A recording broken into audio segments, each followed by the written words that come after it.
Bueno, creo que podemos ir arrancando.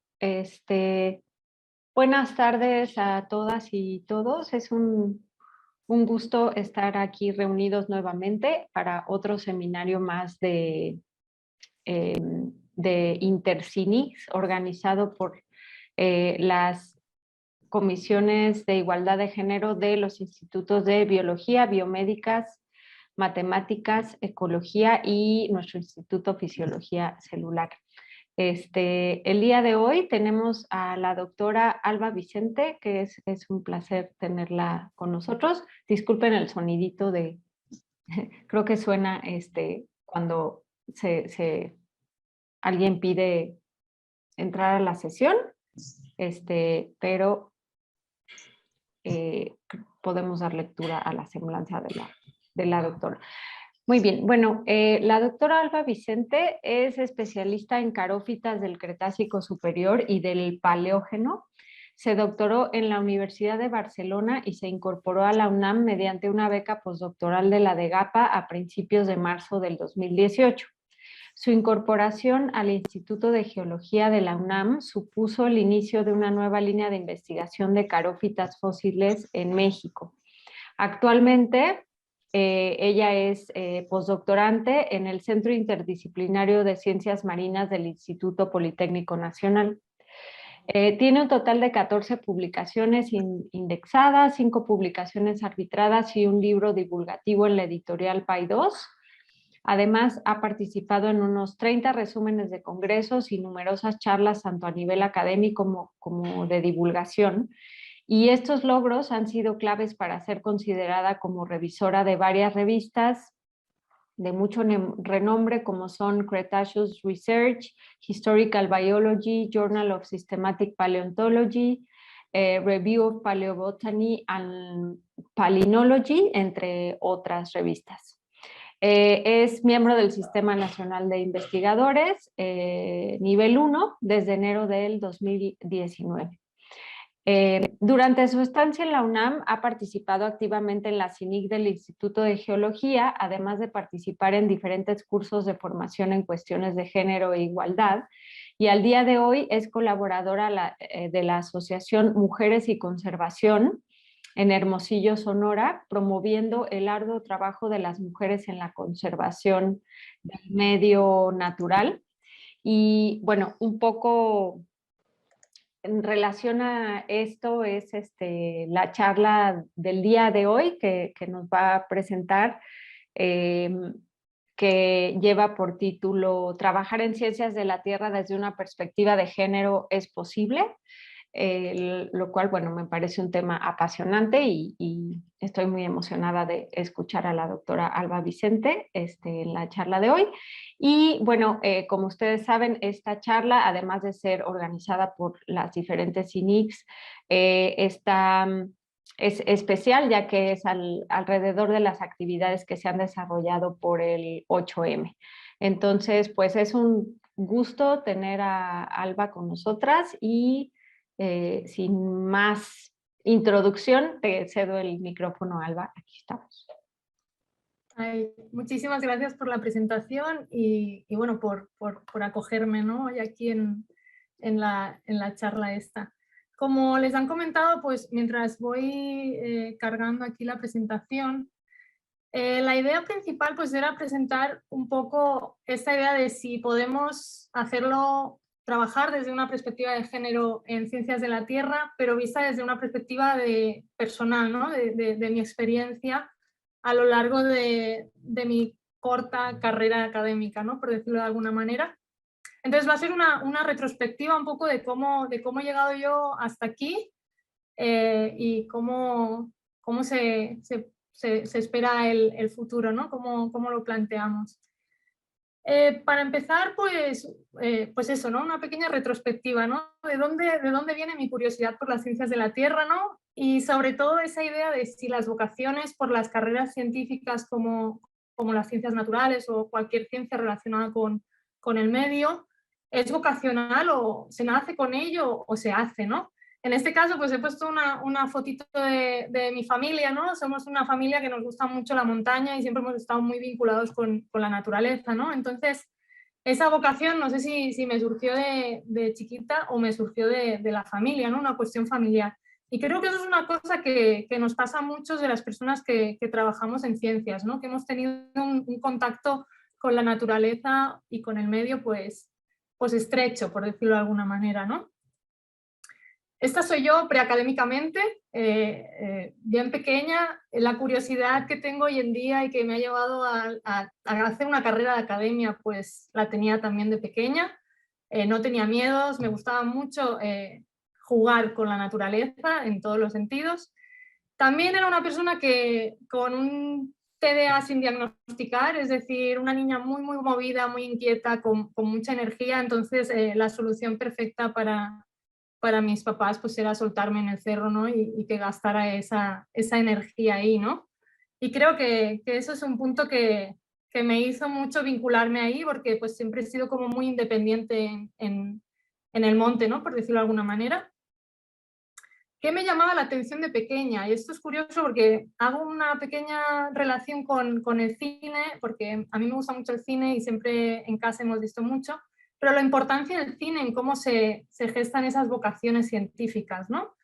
A mí me llamaba mucho la atención películas como Indiana Jones, ¿no? Esto de ser aventurero, buscar, encontrar cosas interesantes, ¿no? Moverte por el medio natural y pues eso, ¿no? Vivir aventuras, ¿no? El referente, pues, al menos en mi época, y creo que actualmente sigue siendo igual, cuando te vas a ver películas de acción, son referentes masculinos, ¿no?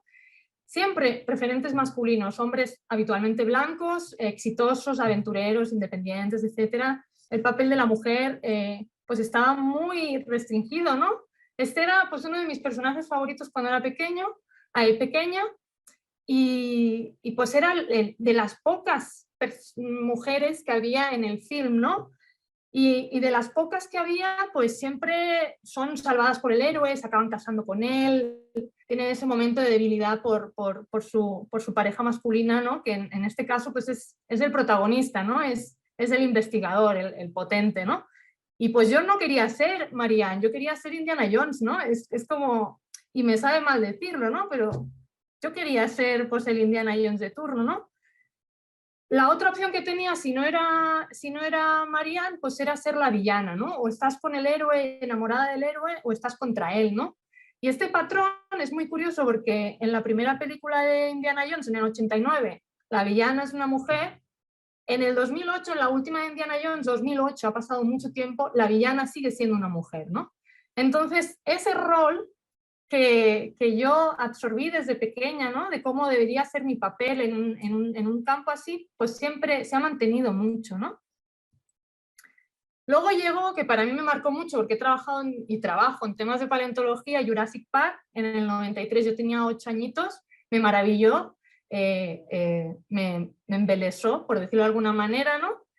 Pero yo lo vi desde una perspectiva de lo mismo, ¿no? Pues el héroe pues mayoritariamente son los hombres y solo hay un papel dominante de mujer que es Elise Adler, que es la paleobotánica, ¿no? Y yo he acabado siendo paleobotánica, es curioso.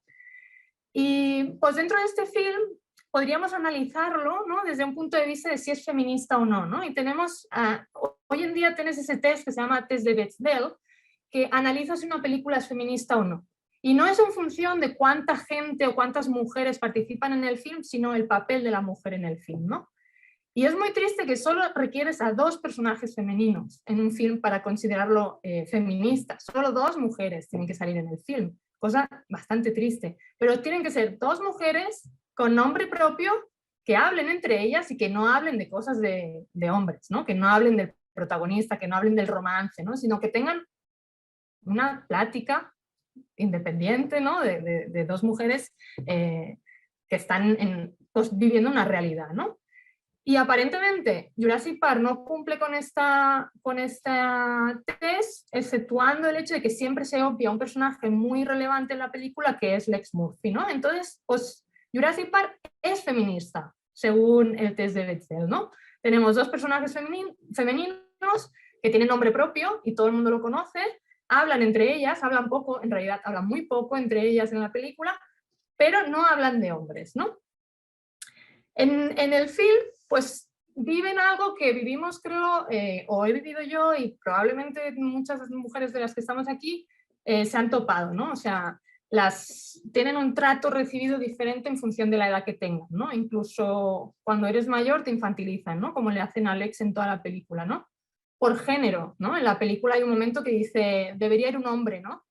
Te invalidan, ¿no? Por tu género ya te están invalidando. O te sexualizan, ¿no? En la película pues hay un flirteo y pues la verdad es que no toca, ¿no?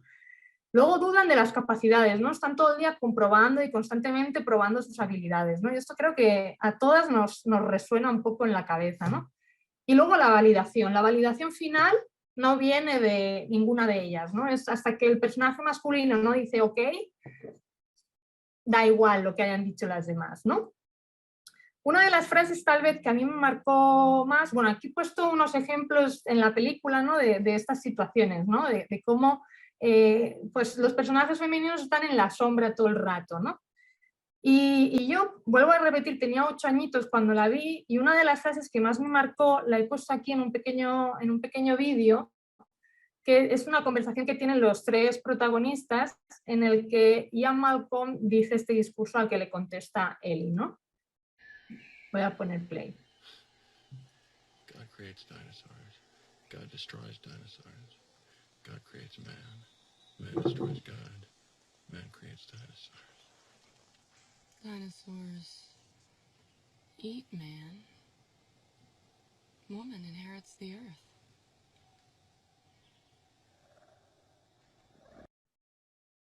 Pues eso, ¿no? Con 8 añitos yo veo a una Ellie Sattler terriblemente empoderada. Creo que la película se sostiene gracias a ella y de repente dice eso, ¿no? Las mujeres heredan la tierra, ¿no? Después de todo el embrollo, ¿no? Claro, yo con 8 años esto me pareció maravilloso y hoy en día, pues a mi edad sigo pues esa línea, soy paleobotánica, ¿no? No voy a decir gracias a Ellie Sattler, pero ahí ando, ¿no? En esa línea. ¿Y por qué fue tan importante Jurassic Park y estos 2 personajes en mi vida? Y lo extrapolo a lo que pasó o lo que han sentido probablemente muchas niñas cuando ven una película con representación de mujeres, ¿no? O sea, más allá de superar o no ese test de Bechdel, de si es una peli feminista o no, la presencia de él y del ex abre una ventana muy grande para muchas niñas y futuras generaciones de científicas en el mundo del STEM, ¿no? O sea, es como, que pueden haber mujeres que tienen carrera en ciencias y que son así de increíbles, ¿no? Y más allá de si te gusta Jurassic Park o no, yo aquí mi puntualización es que sin ellas dos se habrían muerto todos probablemente, o sea, no hay película sin ellas dos, ¿no? Entonces, es muy triste que no lo recordamos así, ¿no? Pero si lo miras desde una perspectiva como mujer que trabaja en ciencias, las únicas que hacen algo importante en la película pues son ellas, ¿no? Y a mí eso, pues claro, me abrió un mundo, ¿no? Qué maravilla. ¿Y qué es ese concepto de STEM, ¿no? Porque se repite mucho y a veces como es una palabra que viene de un anglicismo, pues es un poquito que nos destorota, ¿no? Pues STEM es el acrónimo de varios grupos de carreras, ¿no? Son las ciencias, las tecnologías, la ingeniería y las matemáticas y todo lo que viene relacionado con ello. Y las mujeres, tristemente, pues estamos muy poco representadas ahí, ¿no? Y es ahí donde nos gustaría, o a mí me gustaría, pues darle énfasis, ¿no? Yo creo que tal vez desde los años 60 o así, pues nuestra perspectiva más allá de los números, pues la distribución ideal sería de que las mujeres han incrementado muchísimo su representación en carreras de ciencias, ¿no? En carreras del STEM. Y esto sería como un gráfico de la evolución ideal, ¿no? Si fuera idealmente como lo que hubiera ocurrido, ¿no? De nuestra vinculación en las STEM, ¿no? Tristemente, eso no es así. Prácticamente nuestro techo de cristal, ¿no? de mujeres en ciencia se llegó en los 90. Este es un artículo que salió, creo que este año, en el 2021, donde se ve que prácticamente el tope de mujeres en STEM se dio en los años 90. Ha habido algún incremento significativo, como por ejemplo en las físicas o en ciencias de la vida, ¿no? Pero prácticamente tiene unas distribuciones lineales, lo que me parece pues pues ciertamente triste, ¿no? Es esa magia que veíamos en lo idílico, ¿no? En lo que habría sido una distribución ideal de que fuéramos en una creciente, ¿no? Vinculación en ciencias, pues no es. La verdad es que no es y los números no engañan, ¿no? Entonces, eso para mí es, pues me molesta, ¿no? Me molesta, honestamente. ¿Qué pasa si miramos los gráficos? Estos son del Departamento de Educación de Estados Unidos, cada país pues tiene los suyos, ¿no?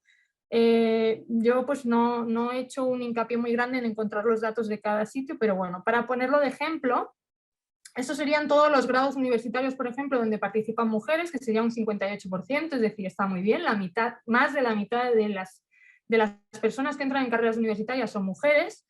Cuando hablas en términos generales de STEM, de ciencias, pues más o menos se mantiene, pero luego ves la distribución dentro de las ciencias y nos caemos en el mismo pozo, ¿no? Las ciencias de la salud, los cuidados, a los que siempre hemos estado pues, más vinculadas por roles de género, hemos sido las mujeres, pues sí hay una sobrerepresentación de mujeres con respecto a otras carreras de ciencias, como podrían ser las ingenierías o computación, ¿no?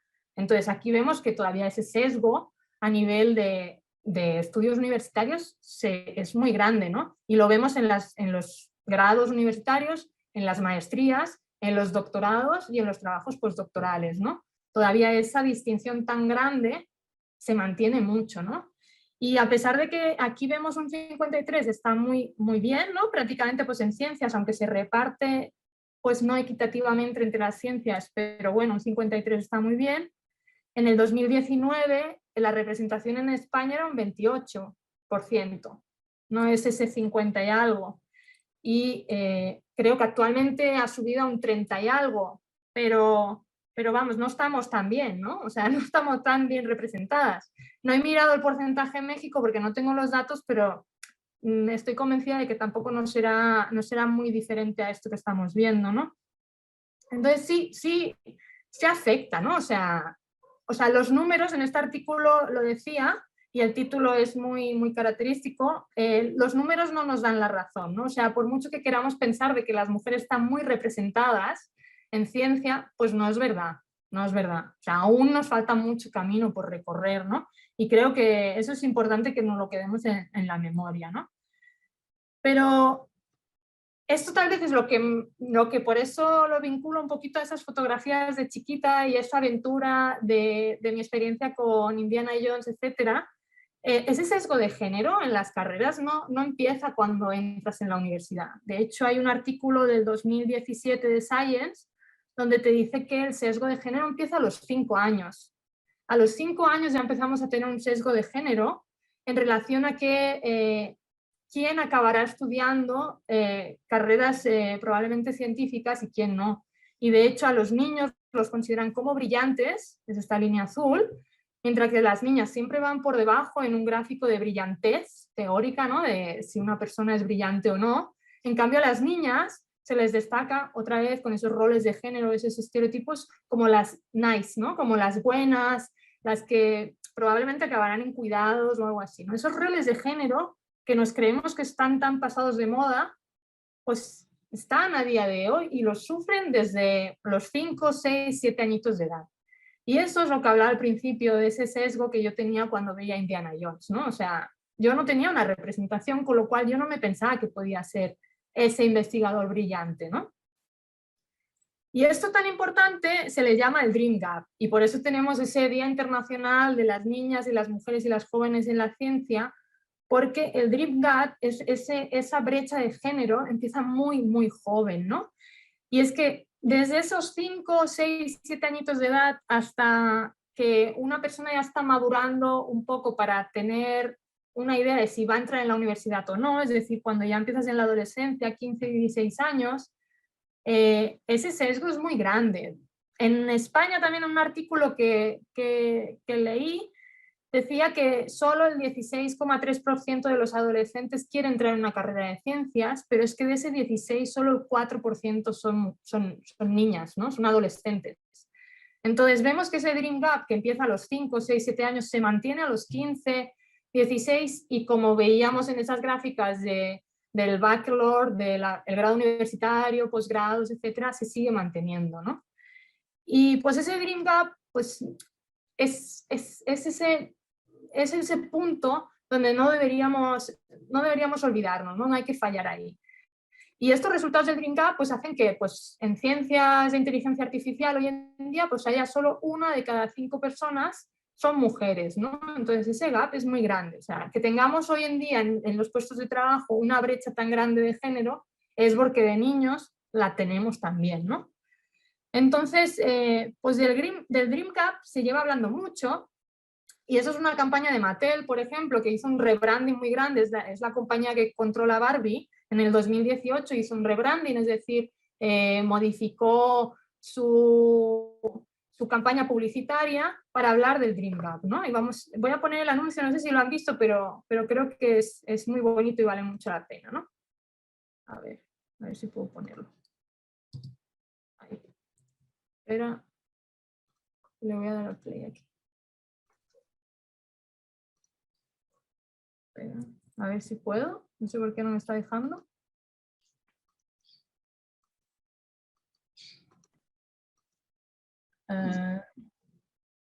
No sé por qué no me da el play. Y lo he probado antes. A ver, voy a pasar para atrás. Y otra vez adelante. Una disculpa. No hay ningún problema. Si estás en modo apuntador, no sé si sea eso, pero solo por... A ver, recibir preguntas. No sé muy bien cómo sacarle el modo apuntador este. En teoría antes ha funcionado. No. Voy a dejar de compartir un segundo y volverla a compartir. Adelante. Porque antes sí me ha funcionado sin problema. A ver, dejar de compartir. Aquí. Vale. Probamos y si no nos ha puesto el link Cecilia en el chat. Sí. Creo que ya están viendo, ¿no? Presentación.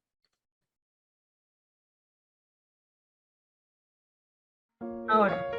Let's talk about the dream gap. What's that? It's the gap that comes between girls and their full potential. You see, starting at age 5, girls stop believing they can be presidents, scientists, astronauts, big thinkers, engineers, CEOs, and the list goes on. Why? Because what else are we going to believe when by age 7 we're more likely to think that boys are smarter than us? That's ridiculous. When we are 3 times less likely to be given a science-related toy, that's sad. And when our parents are twice as likely to Google, is my son gifted? Then is my daughter gifted? That's not cool.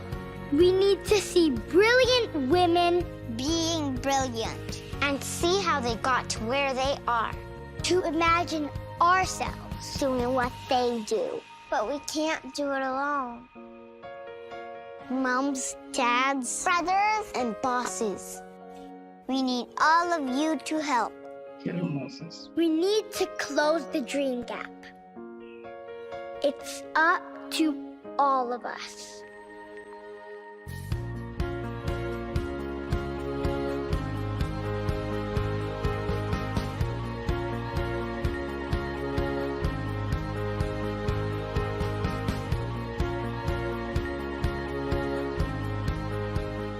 Bueno, pues es curioso también que este rebranding lo haga Barbie, ¿no? Cuando hable de que desde el 1959 ha trabajado por el empoderamiento de la mujer, bla, bla, bla, cuando, bueno, hablemos de Barbie en otra charla, ¿no? Tal vez. Entonces, yo pues sí tuve ese apoyo, ¿no? Por parte de mi familia y como vieron al principio, pues sí me dejaban en el campo y era como, es juguetes de niño, bueno, da igual. Aunque sí que es verdad pues, que te causa pues, cuando eres pequeño, ¿no? Y te dicen que todo el rato estás jugando con juguetes de niño, pues al final pues genera un estrés un poquito ahí de identidades, ¿no? Pero bueno, yo los superé todos ahí y dije, no, yo me voy a embarcar en una carrera, yo quiero ser Elise Adler y voy a hacer ese camino, ¿no? Dentro de lo que serían mis posibilidades, porque cada país y cada sitio pues tiene sus historias vitales, ¿no? Pero en mi caso sí que pude tener el privilegio de estudiar una carrera universitaria, de realizar una maestría y de poder realizar al final mis estudios de doctorado, ¿no? Y creo que ese camino fue un aprendizaje tremendo desde el día 1 de carrera hasta el día de hoy, ¿no? Yo he hecho durante este tiempo mi actitud en torno a las cuestiones de género, pues siempre han sido pues, una teoría de la visibilización, ¿no? O sea, yo como persona, como ente político, ya solo por existir, ya mi presencia ya es una reivindicación, ¿no? Y he puesto el ejemplo de Ruby Bright, que fue la primera niña en entrar en una escuela segregada en Estados Unidos en los años 60, ¿no? Su mera presencia era una niña de 5 años, es decir, no hacía un discurso político, no hacía nada, su mera presencia era ya un statement, ¿no? Entonces, pues las mujeres muchas veces hacemos eso, ¿no? Nuestro trabajo, nuestra mera presencia es un activismo, ¿no? Estar en ciencias de la tierra, estar en ciencias en general, estar en cualquier rama de las STEM, creo que ya es un punto, ¿no? Un statement bien grande de que estamos aquí y podemos lograrlo, ¿no? Una matización, Ruby Bright tiene 67 años solo, o sea, la segregación racial y de mujeres, etcétera, es muy joven, que nuestra señora no tiene 300 años, o sea, que tiene 67, les pasó hace muy poco, ¿no? Entonces, yo opté por esa visibilización, ¿no? por existir como cuerpo político, ¿no? Por decirlo de alguna manera. Y este es un recorrido vital, ¿no? En el que yo creo que muchas personas dedicadas a las ciencias hoy en día han vivido, ¿no? Que es entrar en una licenciatura, realizar diferentes campañas, en mi caso, campañas de campo, excavaciones, prácticas de empresa, hago mi maestría, trabajo también para ver si tengo opciones. He marcado aquí muy claro, ¿no? Yo trabajé un tiempo, casi 9 o 10 meses, como técnica de campo en excavaciones de emergencia rescatando material paleontológico. En mi contrato figura paleontólogo de campo, ¿no? O sea, ni los nombres llegamos a tener ahí acceso, ¿no? O sea, entonces todas esas pequeñas cosas van haciendo mella, ¿no? Y llego hasta mi postdoc en el 2018 y bueno, el futuro pues Dios dirá, ¿no? ¿Qué pasa? Que yo durante este tiempo pues como decía, no estaba vinculada a ningún grupo, ni a ninguna CENIC, ni a nada por el estilo. Era yo como Alba, independiente, tratando de hacer mi activismo, ¿no? Bueno, pues durante este tiempo pues tienes miedo a no trabajar lo suficiente, ¿no? Tienes miedo a aparentar debilidades en el campo, por ejemplo, ¿no? Que no te vean ahí sudando que no puedes más porque ya te van a decir que porque eres mujer, no sé cuántos, ¿no? Yo al menos he sido tremendamente complaciente, ¿no? Si alguien tiene que hacer la chamba, la hago yo, ¿no? Ya, que no digan que no trabajo. Tener miedo a hablar de mi vida privada, en este caso, ¿no? A decir que formo parte del colectivo LGTBI, que soy una mujer abiertamente lesbiana dentro de mi trabajo, ¿no? Pues te callas porque ¿qué va a pasar, no? Soportar la infantilización, por ejemplo, ¿no? Que te llamen por diminutivos constantemente cuando tienes ya un doctorado, ¿no? Que tu opinión pues sea como, ay, bueno, no lo tienes claro, ¿no? La infantilización es una cosa que afecta mucho, ¿no? Y por último, pues ser la sombra, ¿no? O sea, siempre tiene que haber alguien delante que dé como esa imagen, ¿no? Y creo que estos miedos que yo he vivido a lo largo de ese cronograma que les he puesto un poco así, creo que pondría la mano en el fuego que más de una persona que está aquí en la sala ha sentido lo mismo, alguna de estas cosas alguna vez, ¿no? O sea, creo que muchas estamos de acuerdo en muchos puntos, otros no, evidentemente, ¿no? Pero en algunos puntos sí, ¿no? Y como decían al principio que me han presentado muy bien, pues yo trabajo con paleobotánica, ¿no? Trabajo con este tipo de algas acuáticas. También, como decía, pues soy muy hecha para adelante y si hay un charco de agua, pues me meto, aunque lo mío son los fósiles. Y este grupo en particular se ha utilizado mucho, ¿no? en estudios para hacer dataciones, por ejemplo, reconstrucciones, ¿no? Ambientales de cómo era el pasado, ¿no? Y es un grupo muy conocido en la paleontología y muy utilizado, ¿no? O sea, nadie duda de la veracidad de este grupo, ¿no? Tiene un registro geológico de 430 millones de años, es decir, no es una cosa joven, es un organismo que ha vivido mucho, es decir, tenemos mucho material y sabemos mucho, ¿no? Durante mi doctorado, así como anécdota, fui a llevar a un museo mi colección de un artículo y me dijeron esto, ¿no? O sea, las carofitas son como las mujeres, no son de fiar, ¿no? Entonces, aquí no solo le están faltando al respeto a mí como profesional, sino también al grupo que he dicho que llevamos pues, muchísimo tiempo investigando, no yo, sino muchísimos investigadores, y utiliza un símil con la mujer para decir que no es válido este trabajo, ¿no? O sea, es muy feo porque se mete conmigo, con mi trabajo, y utiliza a las mujeres como un adjetivo negativo para referirse a la calidad de un fósil para trabajar en paleontología, ¿no? Entonces yo, pues la verdad es que esta frase se me quedó grabada en el cuerpo, vamos, grabada en sangre, y lo que también se me quedó son las reacciones de después, ¿no? Es como, son de otra época esta gente, no lo tengas en cuenta, es una broma, son mayores, ¿no? O sea, ese tipo de frases que te intentan animar, ¿no? No, que no te sientas tan mal, ¿no? Pero que en realidad pues tienen también su punto, ¿no? O sea, es como yo me habría esperado frases de este estilo, ¿no? Es una falta de respeto, vamos a hablar con esta persona, vamos a buscar otro sitio donde depositar las muestras, te entiendo, un simple te entiendo, tampoco no tienes que ser muy proactivo, ¿no? Te entiendo, esperemos que nunca pase, no sé qué, no sé cuántos, o soltar una burrada, que es lo que solté yo, y ya quedarte tranquila, ¿no? Pero pues yo creo que es más funcional te entiendo, vamos a trabajarlo, que no no le hagas caso, ¿no? Porque al final estás minimizando también las realidades de las personas, ¿no? Y en este caso nos pasa mucho a las mujeres que se minimizan esas realidades, ¿no? Que tenemos, esas realidades diarias de, ay, es que se me han insinuado en el trabajo de campo, este es del campo, ya sabes cómo va, ¿no? Minimizar realidades no funciona. O sea, no me ha funcionado a mí y creo que no le va a funcionar a nadie, ¿no? Entonces creo que hay maneras de enfocar estos problemas que serían muchísimo más efectivas, por decirlo de alguna manera. Entonces yo llego a un punto en que digo que ya está bien de ser solo el cuerpo político, sino que hay que hacer algo, ¿no? O sea, mi experiencia, mi trayectoria y mis capacidades al final no son mejores o peores porque yo evidencio un problema, ¿no? O sea, no soy una quejica, amo mi trabajo, me encanta mi carrera, no tengo problema, pero no voy a tener tampoco problema en decir que una cosa se debe mejorar, ¿no? O sea, no soy menos científica por decir que en el campo no se deben sobrepasar ciertos límites, ¿no? No me tengo que callar cosas para parecer más profesional, ¿no? Y creo que eso es un punto en que todavía nos ha costado mucho, ¿no? El como darle la voz a situaciones que no son justas, ¿no? Y he puesto el símil del Me Too, ¿no? Aparece en el 2017 el Me Too cuando alguien dice, ya no me voy a callar más, ¿no? Estas situaciones no se van a perpetuar, ¿no? Y llega en el medio del cine y de la producción de Hollywood con Harvey Weinstein, pero el Me Too se extiende a otros campos, se extiende incluso en la ciencia donde vimos muchas denuncias, ¿no? ¿Qué pasó con el Me Too? Las consecuencias del Me Too no fueron fantásticas y maravillosas.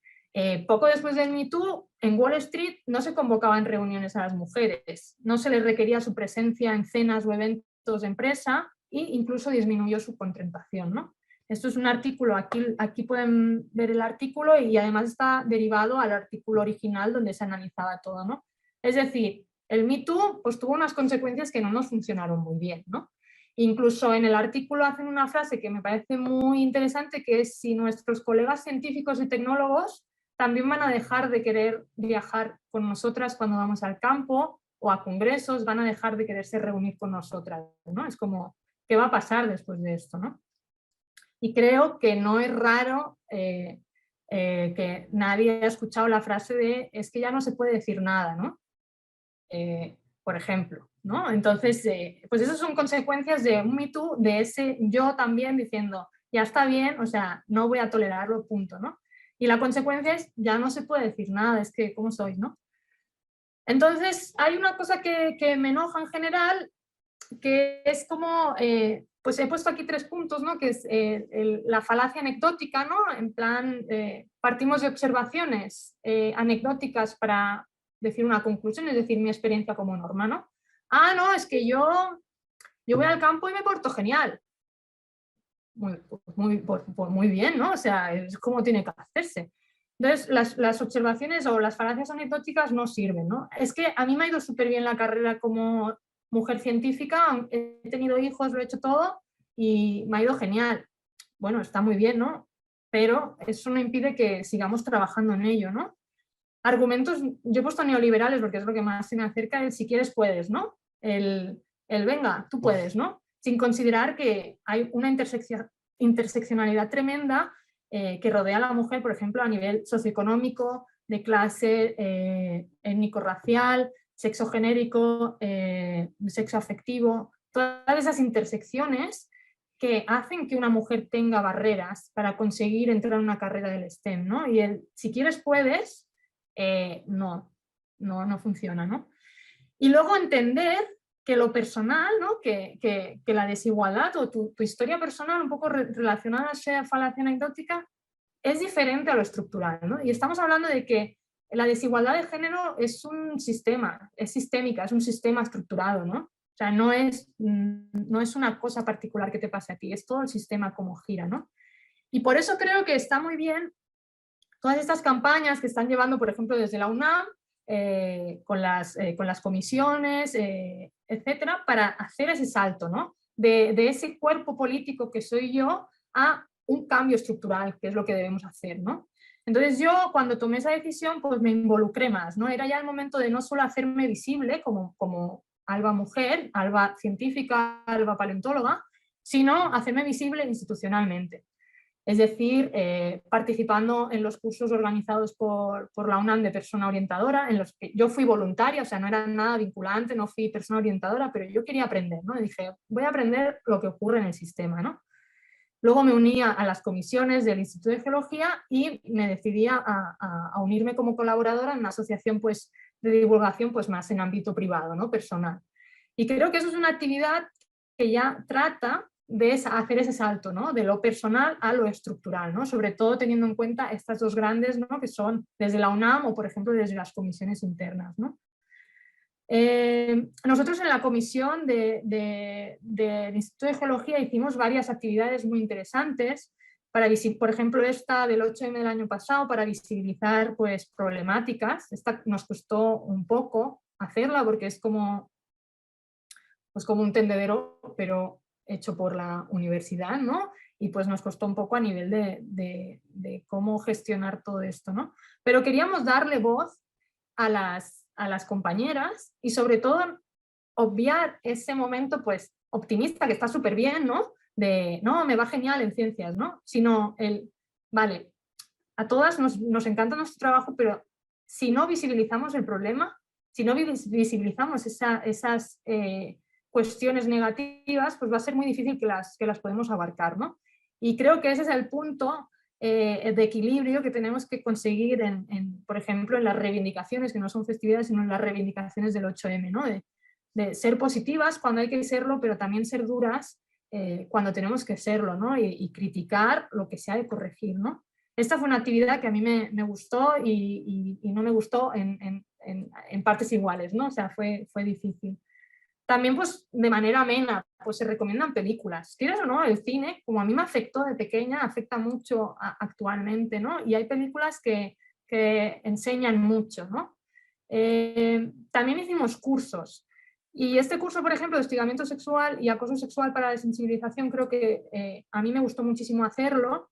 Creo que por parte de los institutos y de las comisiones son actividades muy, muy potentes y que van a eso, al cambio estructural, ¿no? Nosotros incluso pues, preparamos luego una pequeña infografía para que quien no haya ido al curso que tenga unas nociones, ¿no? Porque la verdad es que pues, a mí me hubiera gustado que asistiera mucha más gente, ¿no? Y creo que estos cursos deberían hacerse con bastante más periodicidad de lo que se hacen, ¿no? Y con un poquito más de vinculación con la gente, que la gente se vea un poco más forzada a ir, porque si es voluntario, al final quien tiene que ir no va, ¿no? Y pues eso pues molesta un poco también, ¿no?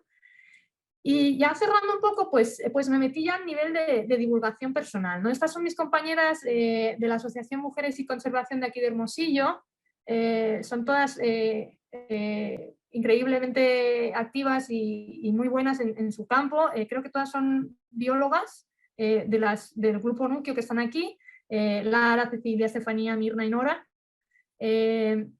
Y su idea de abrir este grupo es sobre todo darle voz a mujeres que trabajan en temas de conservación del medio natural, ¿no? Y creo que eso es muy interesante porque es ese punto que hablamos en el principio, o ese punto del Dream Gap, ¿no? De conseguir que las mujeres se visibilicen cada vez más, ¿no? Y que les demos voz a ellas, ¿no? También hemos hecho, tenemos varias colaboradoras en las que estoy yo y voluntarias, como serían Anaís, María y Rocío, que también hacen mucho trabajo, ¿no? Y nuestra idea, o la idea del Grupo Núcleo cuando formaron la AMC, pues es eso, ¿no? Es conseguir visibilizarnos, ¿no? También hemos hecho muchas charlas, principalmente, o las charlas en realidad están enfocadas solo a ponentes que sean mujeres, para dar a conocer el trabajo de mujeres también. Hemos organizado talleres y hemos organizado eventos especiales también vinculados con efemérides importantes como son el mes del orgullo, ¿no? Y cómo esas diversidades sexogenéricas y sexoafectivas pues no son extrañas en nuestro mundo, ¿no?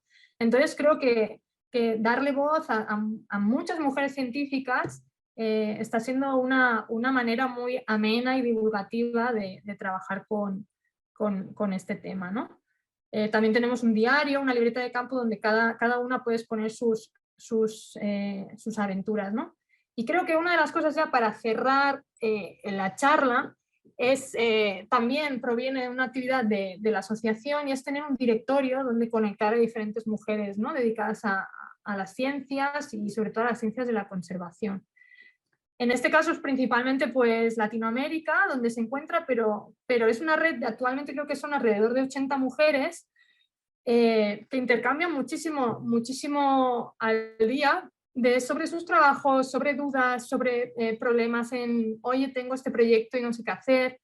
Y creo que redes de este tipo son muy buenas, sobre todo para encarar esas problemáticas que yo había comentado de afrontar diariamente, ¿no? De que tengo que trabajar mucho, tengo que no descansar en ningún momento, etcétera, etcétera, ¿no? Creo que es bueno que lo verbalicemos todo para saber en dónde estamos, ¿no? Yo hasta aquí cierro. He puesto un interrogante en mi cronograma. Soy consciente de que yo actualmente soy postdoc. Todavía no me he encontrado con brechas salariales, con techos de cristal, pero estoy segura que me voy a encontrar. Entonces lo dejo abierto ese cronograma para un futuro de problemáticas que van a surgir. Pero creo que nuestro camino de las mujeres en ciencia pues está marcado por cosas súper interesantes que vale muchísimo la pena, pero que debemos visibilizar también lo que debemos cambiar, ¿no? Muchísimas gracias por escucharme, por tenerme aquí, a todas las comisiones que han formado parte de la organización de esta actividad y bueno, al proyecto que actualmente me acoge como postdoc pues también, ¿no? Y no sé si tienen preguntas, inquietudes o quieren compartir algo conmigo de algunas pues, cosas felices o no tan felices en su carrera, pues también está bien escucharlo, ¿no? Muchísimas gracias. Muchas gracias, Alba. Muy interesante tu charla. Siempre es muy, bueno, a mí me gusta mucho ver la experiencia personal, ¿no? Y las historias de vida muchas veces nos llevan a discusiones muy interesantes, así que te agradezco mucho. No sé si alguien quiera hacer una pregunta directamente a Alba. Si levantan su manita, les doy la palabra. Si no, mientras se animan, yo puedo arrancar con una pregunta que, bueno, es un poquito más directamente relacionada con tu labor de la CINIC en geología.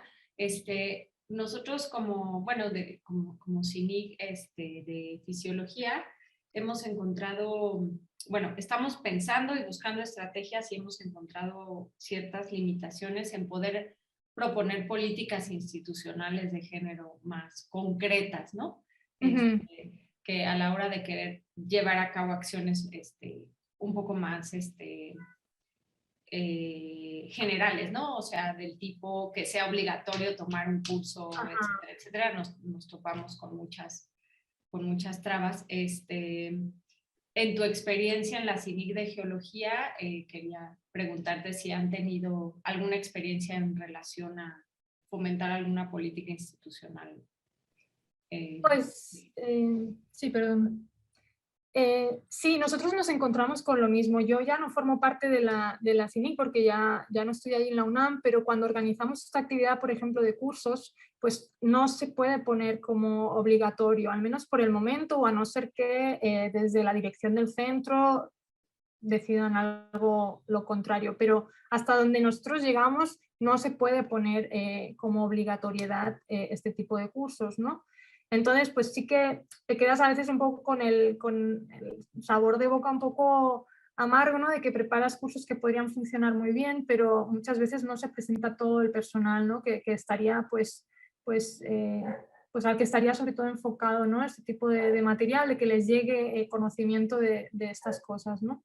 Pero sí, el hacer una actividad de este tipo sí que sea obligatoria, yo creo que todas las técnicas están en la misma tesitura de que no se pueden hacer, a no ser que desde la UNAM Central decida que, no sé, que anualmente se ha de preparar un curso para académicos y otro curso para los nuevos estudiantes, por ejemplo, ¿no? Que se explique un poco cuestiones de género, que yo encuentro que sería maravilloso, ¿no? De la misma manera que hacen un examen de acceso de conocimientos, pues un examen de acceso de conocimientos a nivel de cómo tratar a tus compañeras, a tus compañeros, a tus compañeros, ¿no? Entonces, creo que eso sería muy bueno, cómo trabajar en campo, cómo trabajar en el laboratorio, yo creo que no estaría descabellado, no es nada extraño decir, pues bueno, si haces un examen de matemáticas, pues también haces un examen de cómo comportarte en clase, ¿no? O sea, en algunos aspectos, sobre todo a cuestiones de sexogenéricas, ¿no?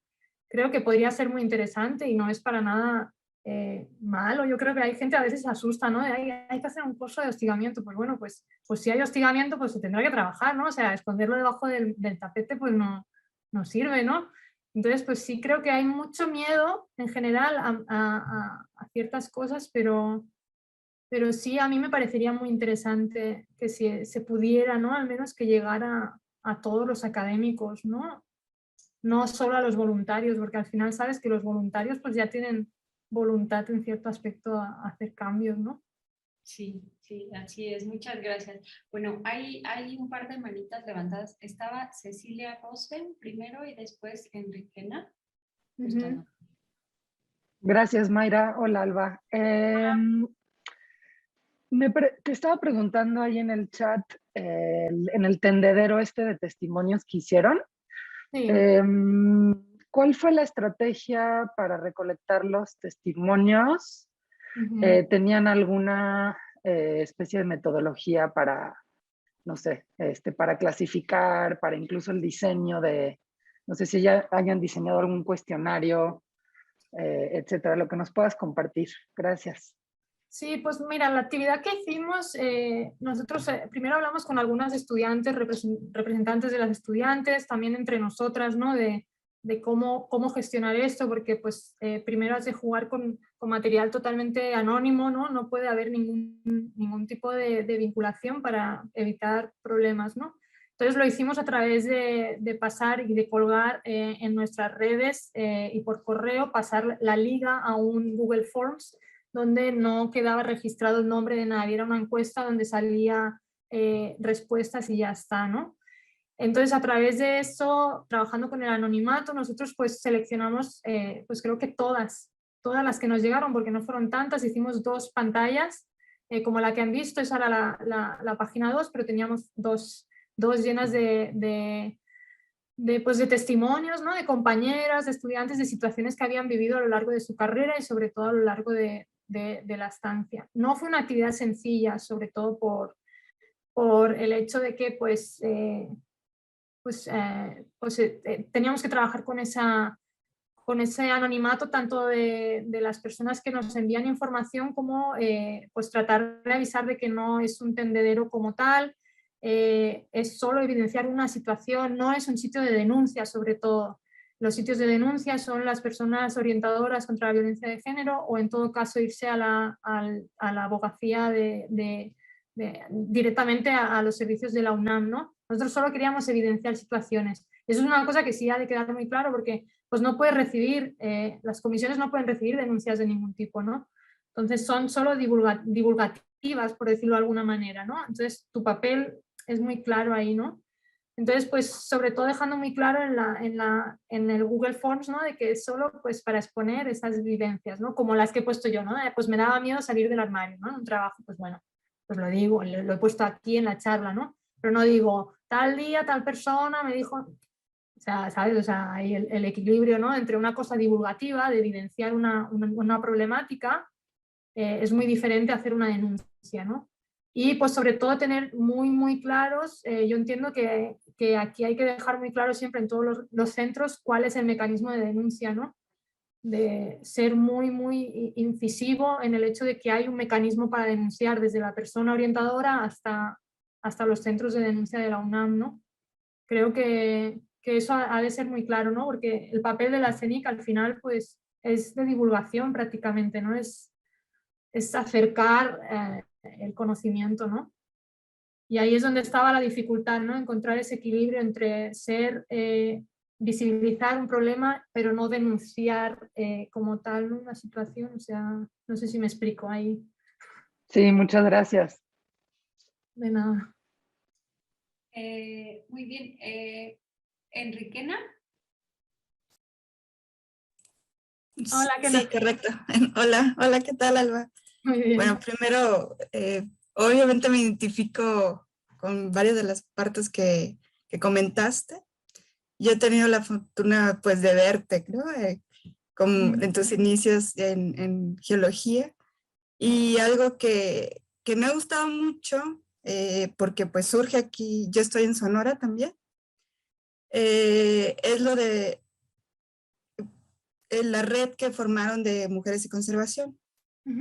Eso se me hizo fabuloso, ¿no? O sea, hay que mencionar que no tiene muchísimo, ¿no? Que salió. Pero ha tenido un impacto que yo he visto, sobre todo en las estudiantes de licenciatura, que son quienes comparten, que están viendo las libretas de campo, que es justo contar las aventuras, ¿no? Las aventuras que uno tiene y que ven que vaya, pues las mujeres también salen y tienen esas experiencias que no necesariamente tienen que ser en campo, sino en el laboratorio, la vida diaria, en tu vida profesional, ¿no? Sí. Pero les encanta, o sea, es algo así como, a mí me gustan muchísimo. Entonces mi pregunta así como en particular es ¿cómo puede uno formar parte de la red? De unirse y apoyar de alguna manera y poder divulgar un poquito, porque yo lo único que hago es compartir, ¿no? Cuando veo que publican algo, pues comparto. Pero más allá de eso, ¿cuál es el mecanismo? Pues yo creo que compartiendo ya haces mucho, la verdad. Cuando eres una asociación tan chiquita o empiezas pequeña, ¿no? Pues que te compartan la información es muy interesante, ¿no? Y como decías, ¿no? Yo creo que, y yo comentaba en la charla, ¿no? Hay momentos para ser súper positivo y explicar las cosas súper buenas, porque tampoco vamos a ir a un colegio a decirle a las niñas, no entréis a ciencias porque es terrible. No, explicar lo bueno, ¿no? Pero cuando hay que hablar de cosas estructurales, pues hay que hablarlas también, ¿no? Hay que encontrar el espacio en cada sitio, ¿no? Y creo que la MC lo que hace es darle voz a esa parte positiva de trabajar en ciencias y en conservación, ¿no? De explicar pues todo lo bueno y darle voz a la gente que trabaja en ello, ¿no? Y creo que eso es muy bueno, ¿no? También te puedes pues, incluir en el directorio, ¿no? Todas las mujeres que trabajen en esta rama o que no trabajan pero que les guste, se pueden meter en la web de la asociación, creo que es, no sé si la he puesto en la presentación, asociación mujeresyconservación.org, y ahí está la parte del directorio donde solo tienes que introducir tus datos, enviarnos una foto y ya te metemos en la red. Ahí tenemos un grupo de WhatsApp donde las compañeras pues a veces comparten dudas y pues se hacen también pues pequeñas charlas en grupo donde quedamos un día para decir, oye, vamos a hablar de cómo conseguir becas, vale, pues se juntan, ¿no? Entonces creo que darte apoyo y visibilizar tu trabajo, pues creo que está bien, trabajes o no en esta rama, porque hay mujeres que pues les gusta la conservación, pero son, yo qué sé, abogadas, ¿no? Pues, pero también, pues si te gusta con el medio natural, pues adelante, ¿no? Y creo que ese es el punto positivo, ¿no? Creo que ahí es donde también hay que darle voz a pues que las mujeres disfrutamos mucho también de las ciencias, o sea, no hay que esconderlo, ¿no? Muy bien, hay bastantes preguntas en el chat, Geo. Sí, mira, la primera es de Patricia Vélez. ¿Podrías compartir cuáles fueron los principales aprendizajes del curso que organizó la CINIG? ¿Cuál fue su experiencia? En el Instituto de Biología hemos contemplado la posibilidad de hacerlo y estamos pensando en cuál sería la manera más eficiente. El curso de acoso sexual y hostigamiento, ¿se refieren? Entiendo que sí, ¿no? Yo preparamos ahí con los compañeros y las compañeras de la comisión, espera, no sé si me ha salido, una pequeña infografía donde hicimos un resumen, ¿no? Porque dijimos, bueno, como no ha venido todo el personal, pues hacemos una infografía para que todo el personal la tenga, ¿no? Y al menos ahí resumimos toda la información. El curso fue, no recuerdo cuántas horas, creo que fue de 8 horas. Dimos principalmente el significado de lo que es acoso sexual, hostigamiento sexual, lo que significan esos comportamientos y los mecanismos, ¿no? que tienes, ¿no? A la hora de que sufras alguna de estas cuestiones, ¿no? A ver, les comparto aquí creo que estoy ya, ¿no?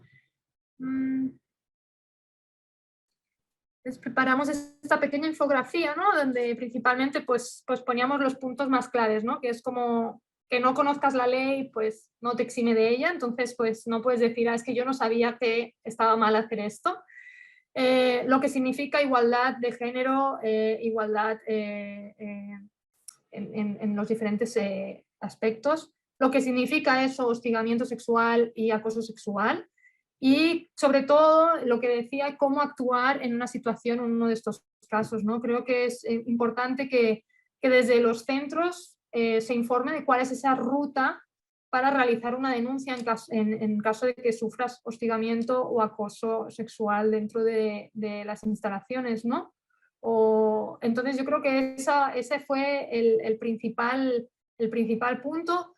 A mí me gustó muchísimo el curso y yo sí que les animo si tienen posibilidad de realizar un curso de este tipo.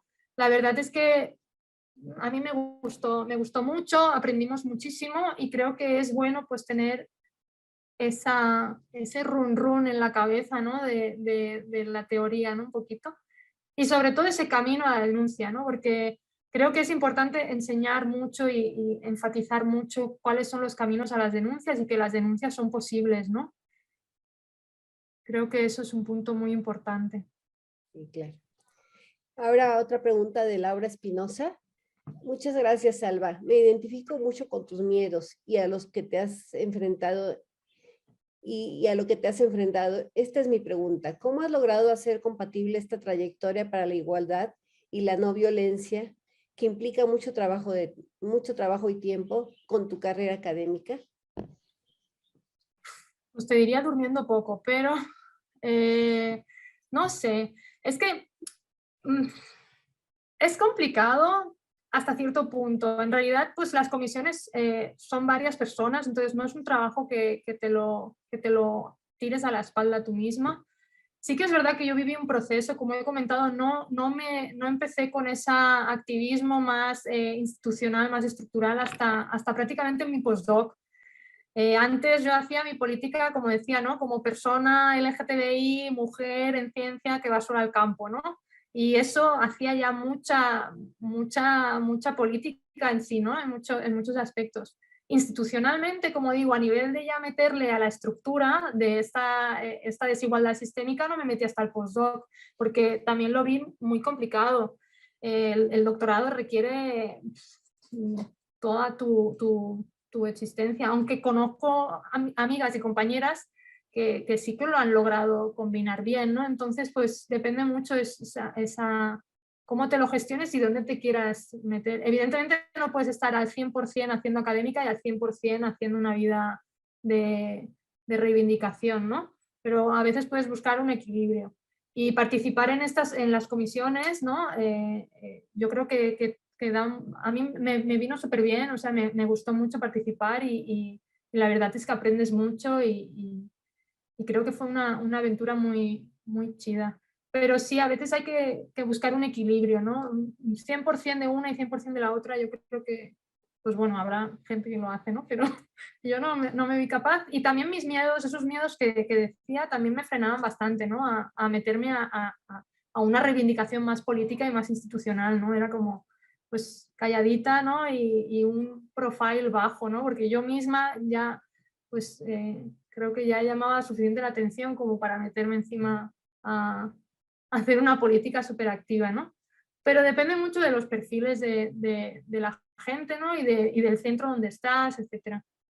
Pero las comisiones son un muy buen sitio para empezar, sobre todo si...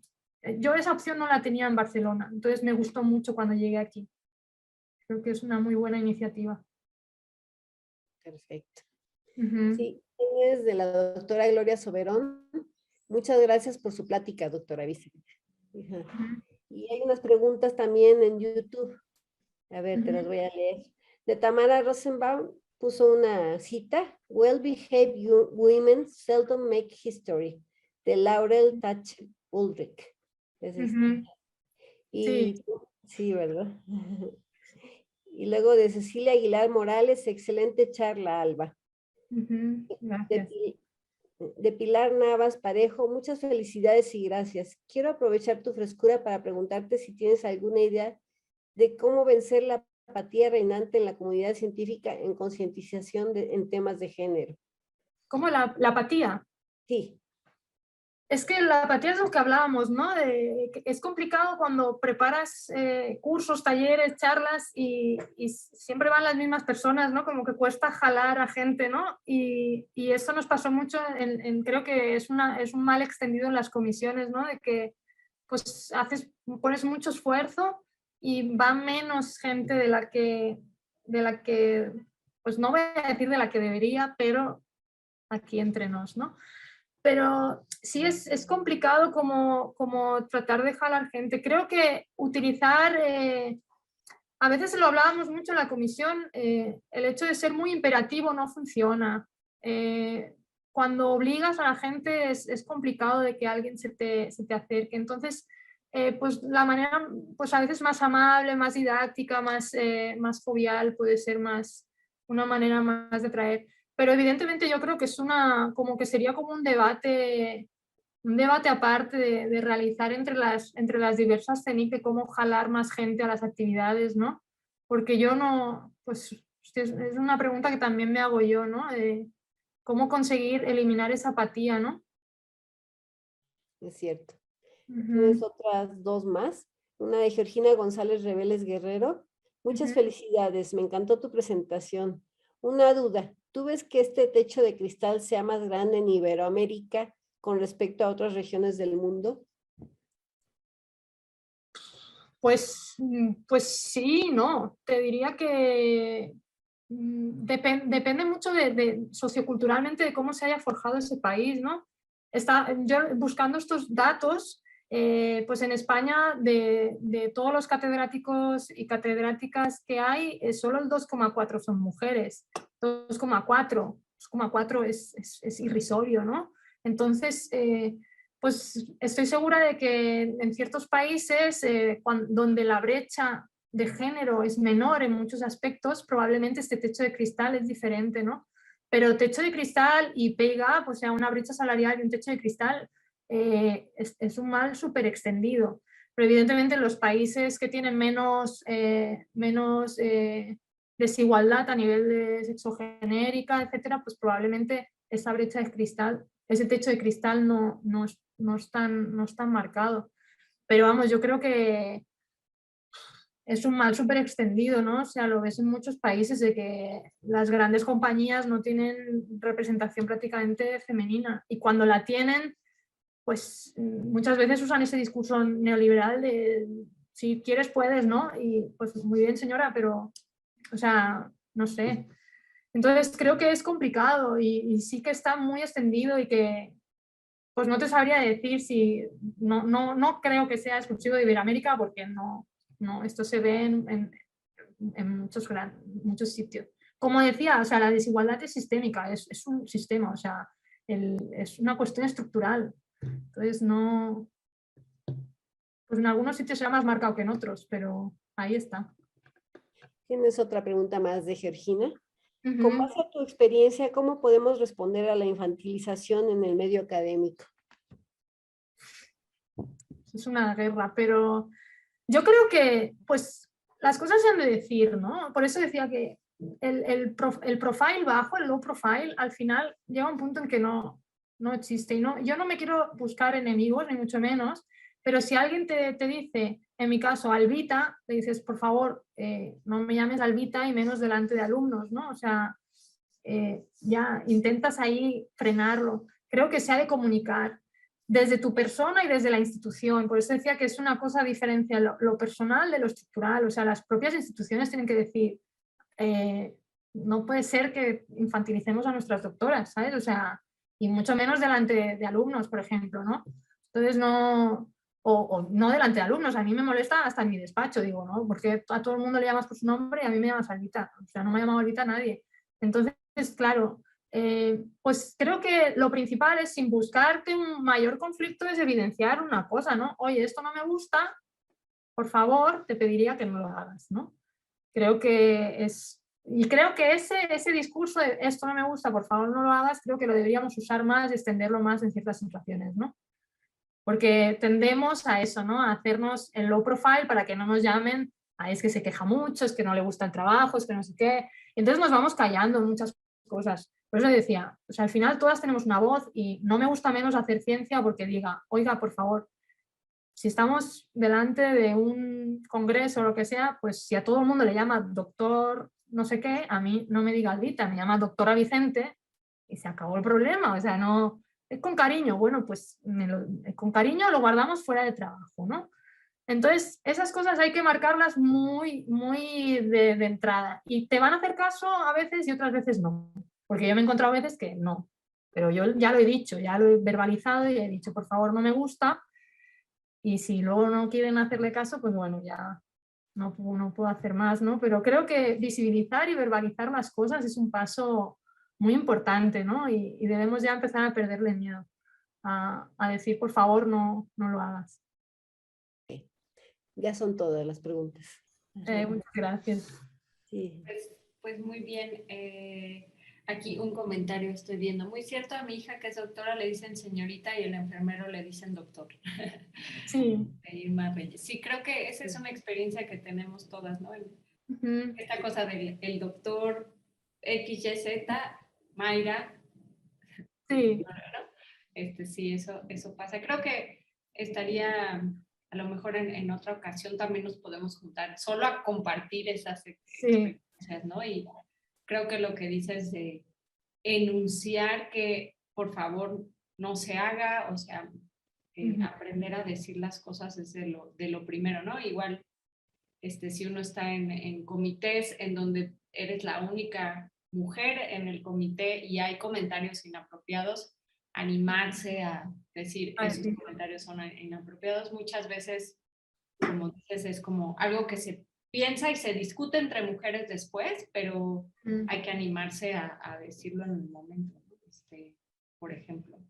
Sí, creo que es lo que hablaba, ¿no? Esa lucha de ya solo con existir, ¿no? O sea, no hace falta meterte en una CENIC, no hace falta irte a hacer las denuncias, sino solo con tu día a día de presentarte y decir, por favor, no me llames Albita, eso ya es una reivindicación, ¿no? Por sí sola, ya es un statement político que estás haciendo ahí, ¿no? Y creo que esa voz que todas tenemos, pues sirve, ¿no? O sea, es ya una manera de visibilizar el problema y de ponerle como un foco, ¿no? A solucionarlo, y creo que eso es importante. Y no faltan esos. A mí también me ha pasado al estudiante de maestría de llamarle maestro, y yo soy albita, ¿no? En un postdoc. Y es como, hombre, pues me río, pero digo, pues no me río luego, ¿sabes? En mi casa digo, no. Pero sí creo que pues ya solo con tu presencia y verbalizando ciertas cosas ya te conviertes en una activista diaria, ¿no? Pues muchísimas gracias, Alba. Creo que fue una plática muy, muy amena y que toca puntos clave que yo creo que nos tocaron fibras a todas y todos aquí presentes. Y bueno, te estaremos molestando más adelante por parte de las CINIC de IFC y quizás las demás, también a lo mejor para profundizar en lo que hace el colectivo y abrir otras vías de comunicación con ustedes, ¿no? Claro que sí. Te agradecemos muchísimo, muchos aplausos. Sí, Bueno, quedó grabada. pues muchísimas gracias por tu plática, me gustó muchísimo. Muchas gracias. Sí, a estar ustedes por invitarme. No, gracias, seguiremos. Ya Sí. lo tenemos en la lista. Sí, y sigan ahí, yo ya no estoy ahí en la UNAM, pero sigan todas las comisiones. Hacen un trabajo muy, muy importante, y creo que sí, a veces te sientes frustrado porque parece que no llegue, pero sí llega, y hay que hacer ahí mella, hay que hacer ahí, Sí, seguir claro. trabajando. Sí, Seguir. lo hacen muy bien. Sí, gracias, Alba. Muchas gracias, Alba. Bye.